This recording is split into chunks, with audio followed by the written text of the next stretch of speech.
اعوذ باللہ من الشیطان الرجیم بسم اللہ الرحمن الرحیم سورۃ شعراء آیا 31 وما انتم بمعجزین فی الارض، اور تم ہرگز زمین میں عاجز کر دینے والے نہیں ہو۔ اللہ تعالیٰ کی طرف سے سزا کو مؤخر کرنا بھول چوک یا عاجز ہونے کی بنا پر نہیں۔ تم اللہ تعالیٰ کو کبھی عاجز نہیں پاؤ گے۔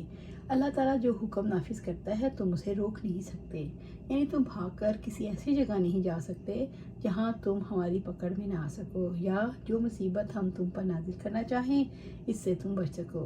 وَمَا لَكُم مِّن دُونِ اللَّهِ مِن وَلِيٍّ وَلَا نَصِيرٍ، اور تمہارے لیے اللہ تعالیٰ کے سوا نہ کوئی دوست ہے اور نہ کوئی مددگار، یعنی تم اللہ کے سوا کوئی سرپرست نہیں پاؤ گے جو تمہیں فوائد عطا کرے، اور نہ کوئی مددگار پاؤ گے جو تم سے جو ضرر کو دور کر دے۔ اللہ ولی ہے، مفوق الفطر طریقے سے انسان کی مدد کرتا ہے۔ اللہ کے ماں سوا کوئی ولی نہیں، یعنی انسان کی مدد کرنے پر قدرت نہیں۔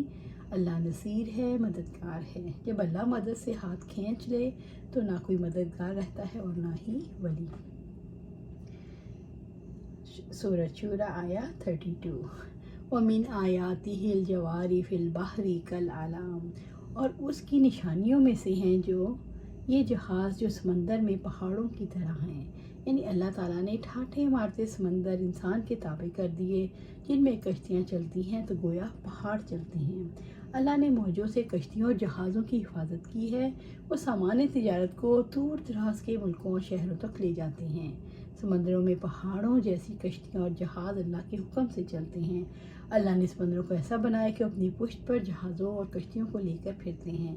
اگر اللہ تعالیٰ کا حکم چلانے کا نہ ہو تو جہاز سمندر میں ایسے ہی کھڑے رہیں۔ سورۃ شعراء آیا 33 إِن يَشَأْ يُسْكِنِ الرِّيحَ فَيَظْلَلْنَ رَوَاكِدَ عَلَى ظَهْرِهِ، اگر وہ چاہے تو ہوا کو ساکن کر دے تو وہ سمندر کی سطح پر ہی کھڑے رہ جائیں۔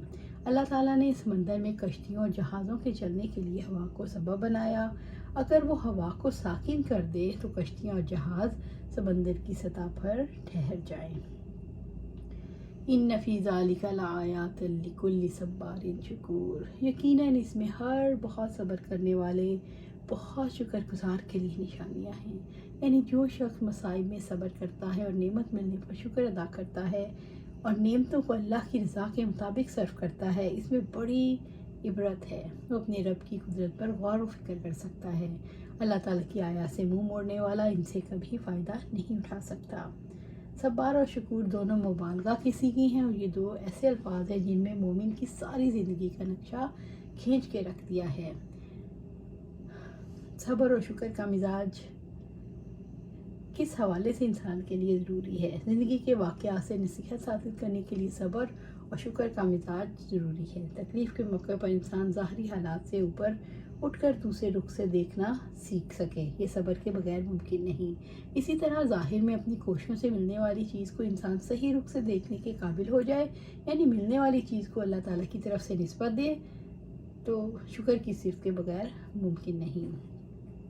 سورۃ شعراء آیا 34 أَوْ يُوبِقْهُنَّ بِمَا كَسَبُوا، یا وہ انہیں تباہ کر دے اس کی وجہ سے جو انہوں نے کمایا، یعنی اللہ تعالیٰ چاہے تو ان کے گناہوں کی وجہ سے سمندر میں ہی کشتیوں اور جہازوں کو ڈبو دے۔ اس سے مراد یہ ہے کہ اللہ تعالیٰ سمندر کو حکم دے اس میں طغیانی آ جائے اور یہ اس میں ڈوب جائیں۔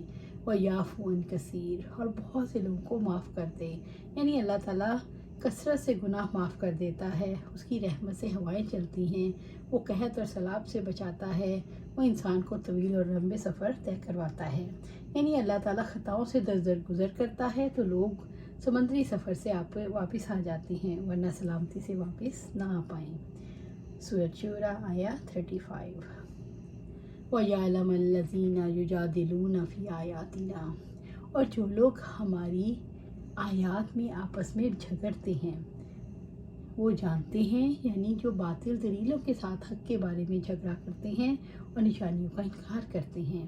مَا لَهُم مِّن مَّحِیصٍ، ان کے بھاگنے کی کوئی جگہ نہیں، وہ جان لے کہ وہ اللہ تعالیٰ کے عذاب سے بھاگ کر کہیں نہیں جا سکتے۔ ایسے موقع پر تو کافر بھی مان جاتے ہیں۔